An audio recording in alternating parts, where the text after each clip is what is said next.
প্রিয় ছাত্রছাত্রীরা, তোমাদের সবাইকে জানাই হ্যাপি নিউ ইয়ার। আজকে আমি তোমাদের ম্যাথমেটিক্স ক্লাস নেব স্ট্যান্ডার্ড 1 এ। আজকে তোমাদের আমি জোড় বিজোড় ও একক দশক শতক সম্বন্ধে, একক দশক শতক ও হাজার সম্বন্ধে ধারণা দেব। তাহলে প্রথমে লেখাচ্ছি জোড় সংখ্যা কাকে বলে। জোড় সংখ্যা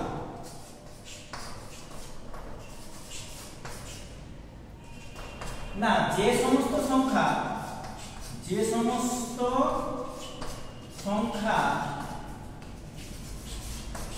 তোমরা বইতেও পাবে লেখাগুলো, যে সমস্ত সংখ্যা 2 দ্বারা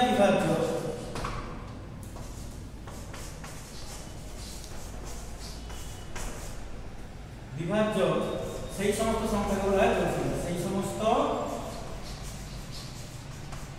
সমস্ত সংখ্যাকে বলা হয়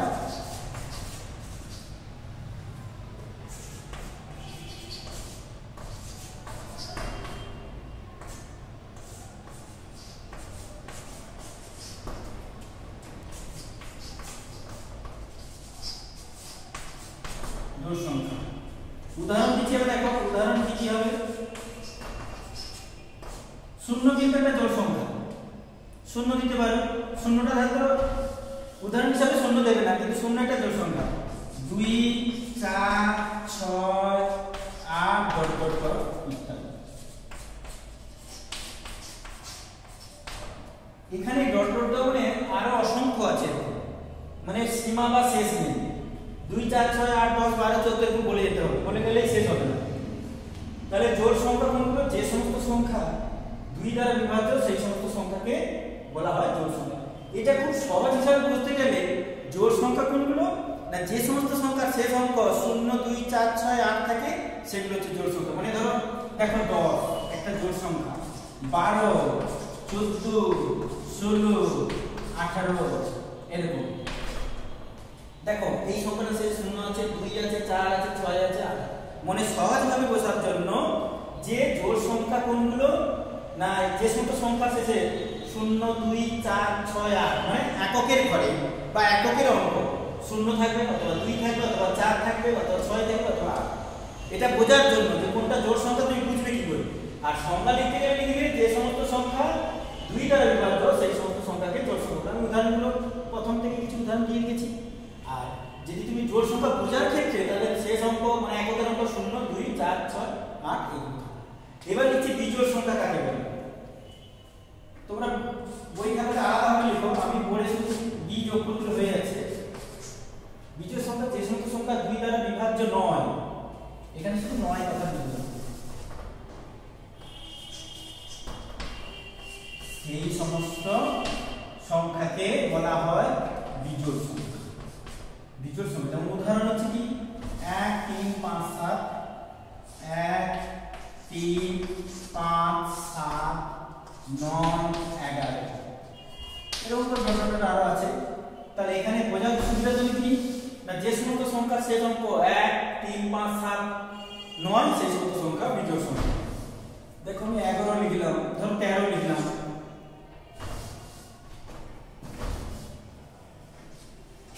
11 13 15 17 19। দেখো যে এটা 11 কে 2 তে ভাগ যাচ্ছে না, 13 কে 2 তে ভাগ যাবে না, 15 কে 2 তে যাবে না, 17 কে 2 তে ভাগ যাবে না, 19 কে 2 তে ভাগ যাবে। তোমরা ভাগ করলে ভাগ যাবে। তাহলে এটা সহজভাবে বুঝবে কি করে বিজোড় সংখ্যা না, যে সমস্ত সংখ্যা এককের অঙ্ক 1 3 5 7 9 এইগুলো থাকবে, সেটা 29 হতে পারে, 229 হতে পারে, 2029 হতে পারে, 3019 3011 যাই হতে পারে। শেষের অঙ্কটা মানে এককের অঙ্ক যদি কোনোভাবে 1 3 5 7 9 পাও তাহলে সেগুলো হচ্ছে বিজোড় সংখ্যা। আর এককের অঙ্ক যদি 0 2 4 6 8 পাও তাহলে সেগুলো হচ্ছে কি জোড় সংখ্যা। তাহলে জোড় বিজোড় গেল।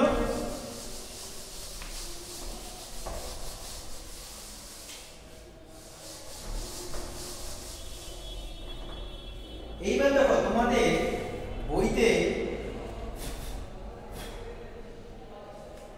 প্রশ্নমালা 3-এ কথায় বলা হয়েছে সেগুলো কোনটা সহস্র হাজার। তোমরা পেজ 17 করো, 17 তো দেখো 2 এর দাগে দেওয়া আছে, পেজ 17 2 এর দাগে দেওয়া আছে। কথায় দেখো পেজ 17 দুইয়ের দাগে দেওয়া আছে কথায় লিখো। ধরো একে 18, এটা আমি কথায় লিখে কি লিখবো 18।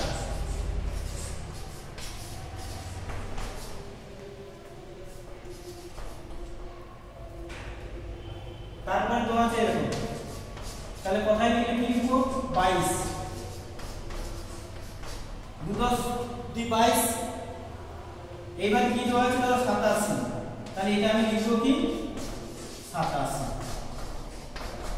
তাহলে 2 অঙ্কের গুলো কি চলবে, 3 অঙ্কে দেখাচ্ছি দেখো। ধরো 127, এগুলো উপরে একক দশক শতক, এগুলো প্রত্যেকটা একক দশক এরকম লিখে দিবে উপরে। দেখো এককের ঘরে 7, দশকের ঘরে 2 আর এককের ঘরে 1, শতকের ঘরে 1 আছে। এককের ঘরে 7, দশকের ঘরে 2, এককের ঘরে 1 আছে। তাহলে এটা শতকের ঘরে কত আছে 1, তাহলে 100 এরকম লিখবে 100। এবার কত আছে 27, তাহলে এবার লিখবে 27। তাহলে এটা কি লিখবে 127। এরপর ধরো দেওয়া আছে 188, তাহলে এটা কি শতকের ঘরে কত আছে 1 আছে, তাহলে এটা লিখবি, এটা কি লিখবে তোমরা 188। 188, তাহলে এটা আমরা লিখবো 188।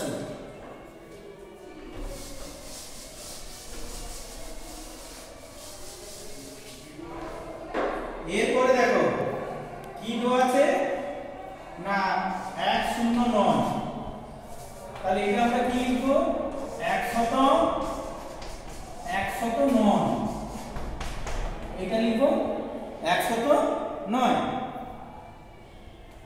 এরপরে এগুলো সব উপরে একক দশক শতক দিয়ে দিবে, একক দশক শতক, এটাও একক দশক শতক।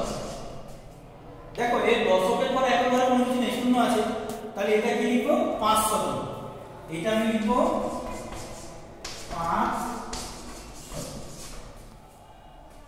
এবার আমি 4 অঙ্কের একটা দেখাচ্ছি, দেখো ধরো 1204 আছে, 1204, এটা উপরে একক দশক শতক হাজার লিখে দেব। তাহলে হাজারের ঘরে কত আছে 1 আছে, তাহলে আমরা লিখবো 1000। 1000 শতকের ঘরে কত আছে 200, আর দশকের ঘরে কিছু নেই, তাহলে একক ঘরে 4 আছে, আমরা কি লিখবো 4। তাহলে এটা কি লিখলাম 1204। এইবার দেখো আমি কিছু কথায় লেখা আছে সেগুলো তো অঙ্কে লিখে যাচ্ছে।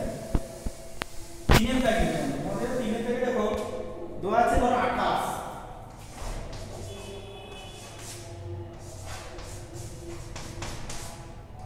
তাহলে উপরে একক দশক লিখবে 28। তারপরে কি দেওয়া আছে ধরো 16, তাহলে একক দশক কি লিখবে 16। এবার ধরো আছে 94,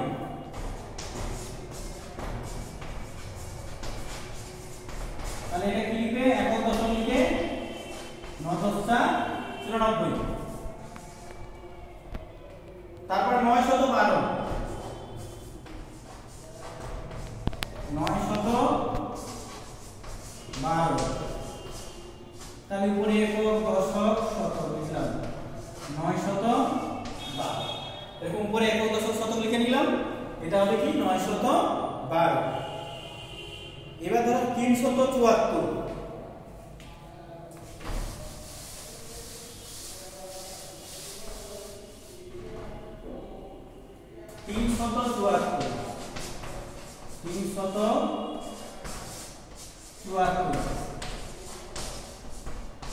তাহলে এটা কি লিখবো উপরে একক দশক শতক লিখে নেব।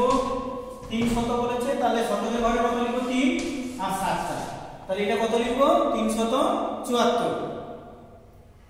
এবার ধর 912,